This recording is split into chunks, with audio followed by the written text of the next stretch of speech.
Captain Drew Halstead froze in his kitchen as a notification ping broke the morning calm. Madison's tablet lit up on the granite counter. The shower upstairs was still running. She always took 10 minutes with that overpriced coconut shampoo. The message preview glowed. Send another $2,000 or your husband finds out your dirty little secret. Drew's coffee mug hit the counter hard. He'd been gone 3 days on a logistics mission to Nellis, and somehow $5,000 had vanished from their joint account. Coincidence? Just helping Sarah with her rent, Madison had said that morning, not meeting his eyes. Military wives look out for each other. But Drew knew every military wife in their circle. There was no Sarah. The tablet buzzed again. Don't test me, Madison. I have photos. Drew memorized the phone number, local area code. He stepped back as the shower shut off upstairs. Honey? Madison's voice drifted down. Did you say something? Just talking to myself, Drew called back, his voice betraying nothing. Coffee's ready when you are. But as he listened to her moving around upstairs, Drew was already planning, methodically, the way he'd been trained. The next morning at Peterson Air Force Base, Drew spread 6 months of bank statements across his desk. The pattern was clear. Small transfers at first to ST Services, then larger amounts. Last week's $5,000 withdrawal completed the picture. His phone buzzed. Madison. Going to lunch with the girls. Back around 3. Love you. Drew called his IT friend Marcus. I need a GPS tracker, something small. Military grade. 20 minutes later, Drew installed a quarter-sized device into Madison's oversized leather keychain. She'd never noticed the extra weight. That evening, Madison was unusually attentive. Cooking his favorite meal, wearing that blue dress, touching his arm constantly. Classic deflection behavior. How was your day? She asked, refilling his wine. Routine. Yours? Same old drama with the wives' club. Her laugh sounded forced. Sometimes I think we're all just playing house. Drew studied her face. Is everything perfect, Madison? Fear flickered across her features before the smile returned. Of course. Why? No reason. Just wondering if there's anything you want to tell me. Madison's hand trembled as she reached for her water. Like what? Like why you're lying about the money. The silence stretched like a tripwire. Madison's breathing became shallow. I don't know what you mean, she whispered. I'll ask you one more time. Where did the money go? Madison's eyes filled with real tears this time. It's complicated. Uncomplicate it. She stood abruptly. I can't, not yet. Please, just trust me. Trust. Something sharp entered Drew's tone. Trust is earned, Madison. Right now, you're bankrupting that account too. She fled upstairs, leaving Drew with tactical calculations. Phase 1 complete. Now came surveillance. The GPS tracker painted a clear picture over the next week. Normal patterns, commissary, nail salon, Starbucks, except Tuesday afternoon. Drew watched the blinking dot move to the Desert Winds Motel and stay for exactly 2 hours and 17 minutes. Thursday, same thing. Friday, Drew took a half day and drove there himself. He parked behind semi-trucks and waited. At 2:47 p.m., Madison's white Camry pulled in, followed by a black Chevy Silverado. Drew recognized the driver, Kyle Tripp, a defense contractor who worked base supply logistics. Married to Serena, about Drew's age, with an easy smile that probably got him out of speeding tickets. Kyle walked to Madison's car, leaned down, and kissed her. Not friendly, familiar and hungry. Drew gripped the steering wheel until his knuckles went white but didn't move. Just watched as his wife and her lover walked into room 127. 2 hours and 23 minutes later, they emerged. They kissed again before Madison drove away, leaving Kyle to make an increasingly agitated phone call. Drew waited until both vehicles left, then approached the motel office. The clerk was worn down with suspicious eyes and yellow teeth. Help you? Looking for someone who might have stayed here Tuesday, Drew said, showing his military ID. Official business? The woman's demeanor shifted. What kind of official business? The kind that pays better than whatever they're paying you to keep quiet? Drew placed a 50 on the counter. Room 127, Tuesday afternoon. The woman palmed the 50. Kyle Tripp, pays cash, weekly rate. 3 months, always with the same blonde. Tuesday and Thursday, regular as clockwork, sometimes Friday. Drew nodded and turned to leave. Walking to his car, Drew felt mission clarity. The enemy was identified. The battlefield mapped. Someone was blackmailing his wife. Someone who knew about Kyle. Someone systematically draining their account. Drew was going to find out who. Drew spent the weekend locked in his office, spreading intelligence like tactical pieces. Bank statements, GPS data, photos of Kyle's license plate. The breakthrough came cross-referencing ST Services with Kyle's background. Kyle Tripp, married to Serena Ann Tripp, ST Services, Serena Tripp. Drew pulled up Serena's social media. Pilates instructor, wine enthusiast, devoted military wife, according to Instagram. But recent posts had an edge. Passive-aggressive quotes about loyalty and betrayal. Photos of expensive purchases with captions about treating herself and new beginnings. A woman whose world was falling apart, fighting back. Monday morning, Drew got Kyle's employment records through base security. Falcon Ridge subdivision, 20 minutes from base. Nice houses, manicured lawns, support our troops magnet on the mailbox. Drew drove through that evening, noting layout, street patterns, blind spots. Serena's white Mercedes was in the driveway. 20 minutes later, Serena emerged in yoga pants and a tank top. Drew followed her to a coffee shop called Grounded. Serena sat alone at a corner table, laptop open, furiously typing. Drew ordered black coffee and positioned himself to see her screen. She was composing an email. Subject line: final payment. Drew caught fragments. Told you this would end. My patience is exhausted. Consequences for both of you. When Serena left, she drove to FedEx and spent 10 minutes at a computer terminal, leaving with a small package. Drew approached the young clerk. Military discount. He showed his ID. Yes, sir. What can I help you with? The woman who just left, blonde, Mercedes, did she print something? The clerk looked nervous. I can't really discuss. Drew leaned closer. She's involved in a security matter. I just need to know what kind of documents. Photos, the clerk said reluctantly. Maybe 30 or 40 prints, and some kind of letter. Drew nodded and left with his pulse hammering. Photos, letters, final payment. Serena Tripp wasn't just blackmailing Madison. She was escalating. Tuesday arrived with storm clouds building over the mountains. Drew sat outside the Desert Winds Motel watching through binoculars.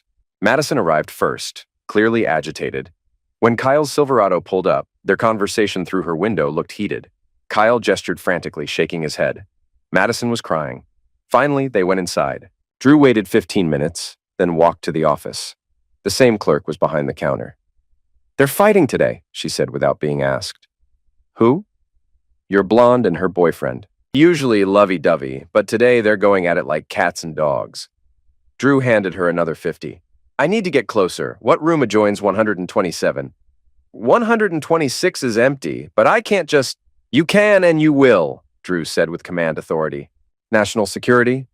Room 126 smelled of cigarettes and industrial cleaner. Drew positioned himself against the adjoining wall and listened. Voices were muffled but audible. Told you this would happen, Kyle's voice, angry and desperate. You said she was bluffing. Madison, tearful and furious. How was I supposed to know she had photos? Christ, Madison, she's been following us for months. What do we do now? She wants 10 grand or she's sending everything to Drew. Talk to her, lie to her, make her believe we're not lovers anymore. She won't stop with 10,000. This is just the beginning. Footsteps, then Madison's voice, cold and calculating in a way Drew had never heard. Then we stop her first. What do you mean? Kyle asked after a pause. I mean, we make sure she can't hurt us anymore. Madison, you can't be serious. Dead serious. She wants to play games? Fine. But I'm not losing everything because your wife can't handle being cheated on. Drew's blood turned to ice. He was listening to his wife plot someone's end, in a cheap motel room with her lover, discussing permanent silence. Drew slipped out and walked to his car on unsteady legs. Everything he thought he knew about Madison was crumbling. His phone buzzed. Madison, working late tonight. Don't wait up. Drew typed back, no problem. As he drove home, Drew was planning his next move. He wasn't dealing with just an affair anymore. He was dealing with conspiracy. If Madison and Kyle were planning to hurt Serena, Drew needed to act fast. Not to save his marriage, that was already ended, but to save a life and ensure justice. Drew's house felt like a crime scene. Every familiar object now seemed evidence of a lie. He poured bourbon and researched everything on Serena Tripp. According to Instagram, she taught Pilates at Serenity Fitness and had a class every Tuesday at 7 p.m. It was 6:15. Drew grabbed his keys. He waited in the parking lot until class ended and students filed out. Serena was last, carrying yoga mat and water bottle, moving with exhausted grace. Mrs. Tripp? She spun around defensive. Yes? Drew stepped into the neon light. I'm Captain Drew Halstead. We need to talk. Recognition flickered, followed by fear. I don't know who are you. My wife, your husband, the money you've been demanding, the photos you've been threatening to release, and the conversation I overheard at the Desert Winds Motel 2 hours ago. Serena went white, looking for escape routes. Are you wearing a wire? No, I'm here to warn you. Warn me about what? Drew stepped closer, noting her shaking hands. Madison and Kyle are planning to hurt you. Seriously hurt you. They're not going to keep paying, and they won't let you keep threatening them. Serena's laugh was bitter. So you're here to save me, the woman blackmailing your wife? I'm here to prevent someone from getting hurt. What happens between you and them after that is up to lawyers and courts. You don't understand, Serena said, tears flowing. He's been lying for months, coming home with her perfume, spending our money on hotels and gifts. I found credit card statements. I followed them. I took pictures. And you decided to make Madison pay instead of divorcing him? Divorcing him doesn't give me back 3 years I wasted believing his lies. It doesn't compensate for the humiliation of knowing half the base wives were laughing behind my back. She broke off, sobbing, all pretense gone. Drew waited until her breathing steadied. How much have you collected? 12,000, she whispered. I was going to ask for 10 more and stop.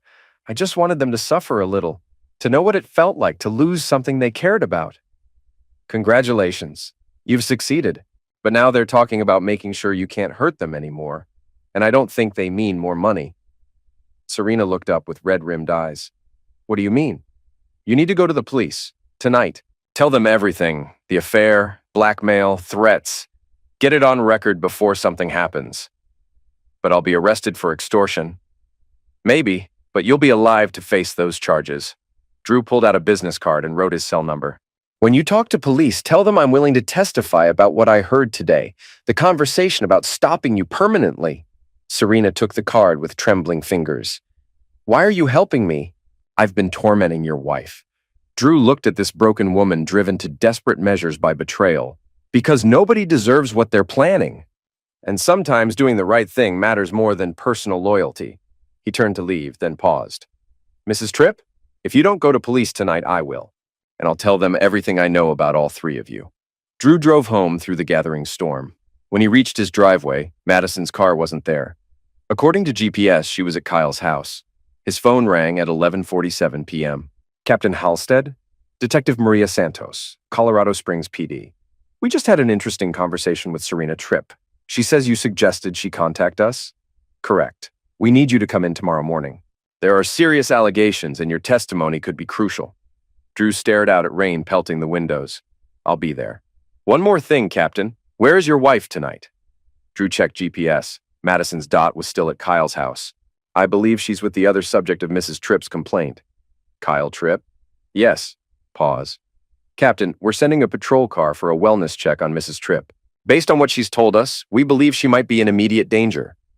I think that's wise, Detective. Drew sat in darkness until dawn, watching his wife's GPS dot remain at Kyle's house. When sun finally rose, painting storm clouds gold and crimson, Madison still hadn't come home. Drew realized he was about to lose everything he'd built his life around. But for the first time in months, he could breathe. The Colorado Springs PD interview room smelled of burnt coffee and disinfectant. Detective Santos was compact with intelligent eyes and no-nonsense demeanor. From the beginning, Captain Halstead, she said, activating a recorder. When did you first become aware of your wife's affair? Drew recounted everything methodically. Missing money, anonymous messages, surveillance, the motel conversation. Santos took notes, occasionally clarifying, but mostly listening with focused attention. And you believe Mrs. Madison Halstead and Mr. Kyle Tripp were planning to physically harm Mrs. Serena Tripp? Based on the conversation I heard, yes. Madison specifically said they needed to stop her first and wouldn't let Serena destroy her life. Kyle seemed reluctant, but didn't try to talk her out of it. Santos consulted notes. Mrs. Serena Tripp came in last night around 10 p.m. She provided extensive documentation, bank records, photographs, email correspondence, also disturbing text messages from yesterday evening. From Madison? Unknown number, but threatening content. Stop now or face consequences. You've pushed this too far. Some people don't know when to quit. We're tracing the number, but it appears to be a burner phone. Drew felt cold certainty. Where is my wife now? We don't know. Patrol units went to your home and Mr. Tripp's residence early this morning. Neither location showed occupancy. Both vehicles missing. They're running. That's our assessment. We've issued BOLOs for both individuals and vehicles. We also have units protecting Mrs. Tripp. She's agreed to cooperate fully. Santos leaned forward. Final question. Are you willing to testify against your wife if this goes to trial? Drew looked at his wedding ring, then slowly pulled it off and set it on the table. Yes, I'll testify to everything I've seen and heard. Walking out, Drew felt like emerging from an underground bunker. His phone had 17 missed calls and 43 texts from Madison, progressing from desperation to threats. Drew, where are you? We need to talk. Police came to Kyle's house. What did you tell them? I can explain everything. Please call. You don't understand what's really happening. Final message. If you won't listen to reason, you'll have to live with the consequences. Drew forwarded everything to Santos, then drove to base for emergency leave. Colonel Hayes approved without questions. Family emergency? Something like that. I may need to extend, depending on developments. Take care of yourself, Captain. The military takes care of its own. Drew spent the afternoon packing Madison's belongings into boxes. 6 years of shared life reduced to cardboard containers in the garage. At 4:17 p.m., his doorbell rang. Through the peephole, Drew saw two people he didn't recognize.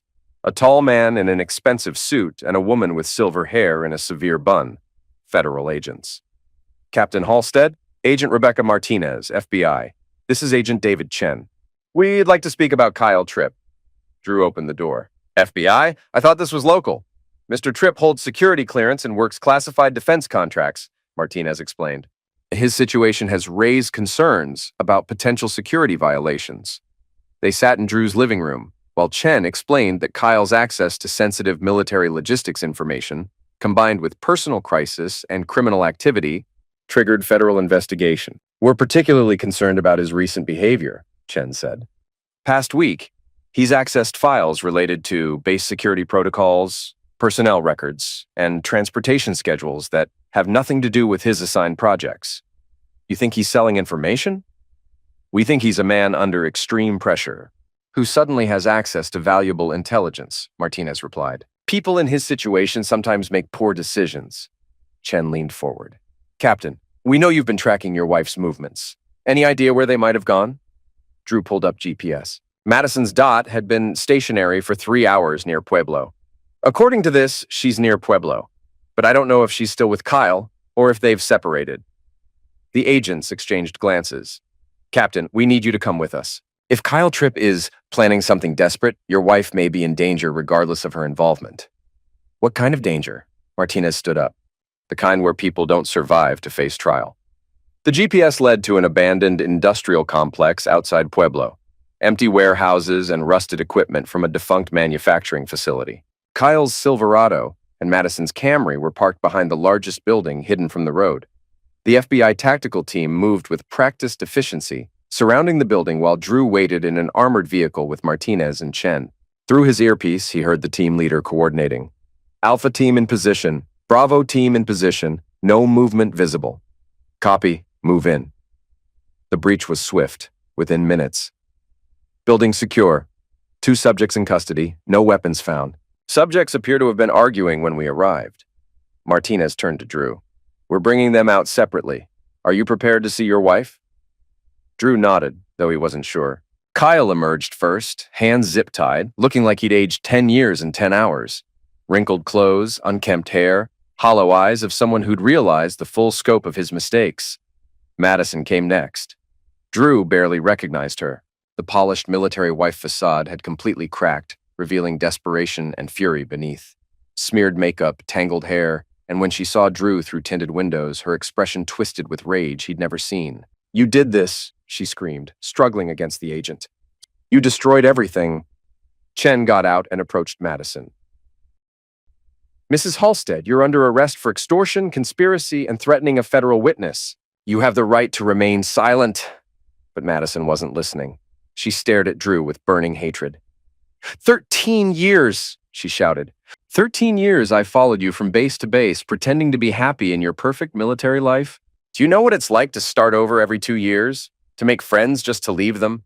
To watch other wives build careers while I arranged my entire existence around your schedule? Drew rolled down the window. You knew who I was when decided to marry me. You decided to destroy our marriage instead of talking to me. Talking? When? Between your missions and meetings and precious military obligations? When exactly was I supposed to tell you I was drowning? Maybe before you started sleeping with Kyle. Maybe before you started plotting to hurt Serena. Serena? Madison's voice rose to a shriek. That woman has been bleeding us dry for months. She was never going to stop. Martinez stepped closer. So you decided to eliminate the problem permanently? Madison's defiance cracked, revealing fear. We were just going to scare her, make her understand she couldn't keep threatening us. With what? The stolen chemicals from the base laboratory? Drew's blood went cold. What chemicals? Chen consulted notes. Mr. Tripp used his security clearance to access restricted materials from the base chemical lab yesterday. Industrial solvents, primarily. The kind used for cleaning sensitive equipment. The kind that could dissolve a body, Martinez added matter-of-factly. Madison went pale. We weren't going to. Kyle thought what? Madison? But Madison had finally stopped talking. The fight went out of her all at once, leaving her looking small and broken. Kyle, meanwhile, was in a separate vehicle, talking rapidly to agents, hands gesturing frantically despite zip ties, body language of a man trying to make a deal. Martinez returned. Mr. Tripp is claiming the whole thing was your wife's idea. Says she threatened to leave him if he didn't help her solve the Serena problem.